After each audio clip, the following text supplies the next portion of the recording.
மயிலாடுதுறை அரசு பெரியார் தலைமை மருத்துவமனையில் பணிபுரியும் எலும்பு முறிவு மருத்துவரான நசீர் முகமது என்பவர் மருத்துவமனைக்கு மிகவும் ஆபத்தான நிலையில் சிகிச்சைக்காக வந்த குழந்தைக்கு மருத்துவ உதவி செய்ய மறுத்து குழந்தையின் பெற்றோரை அவதூறாக பேசியுள்ளார்.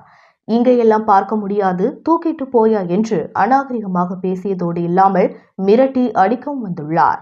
அதோடு மட்டுமில்லாமல் 4/1/2024 அன்று இரவு மயிலாடுதுறை ஒன்றியம் மாப்படுகை அவ்வையாம்பாள்புரத்தில் வசிக்கும் திரு நடராஜன் என்பவருடைய மனைவி மற்றும் அவரது மகள் இருவருக்கும் வெந்நீர் ஊற்றி காயம் ஏற்பட்டுள்ளது.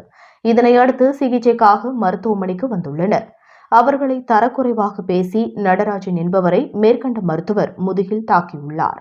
இதனை கேட்ட பொதுமக்களை பார்த்து, நான் யாருன்னு தெரியுமா, உங்களால் என்ன முடியுதோ அதை பாருங்க, எதை வேணாலும் சந்திக்க நான் தயாரா இருக்கேன், நீங்க எல்லாரும் வெளியே போங்க என்று கேவலமாக மருத்துவர் பேசியுள்ளார்.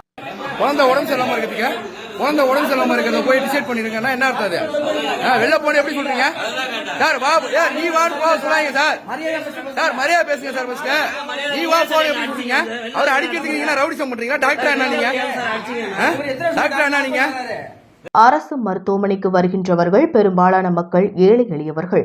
மருத்துவமனைக்கு வரும் நோயாளிகளுக்கு சிகிச்சை அளிக்கும் மேற்கண்ட நசீர் முகமது மருத்துவரா இல்லை ரவுடியா என்றும் தமிழக அரசு இதற்கு தகுந்த நடவடிக்கை எடுக்க வேண்டும் என சமூக ஆர்வலர்கள் வலியுறுத்தி வருகின்றனர்.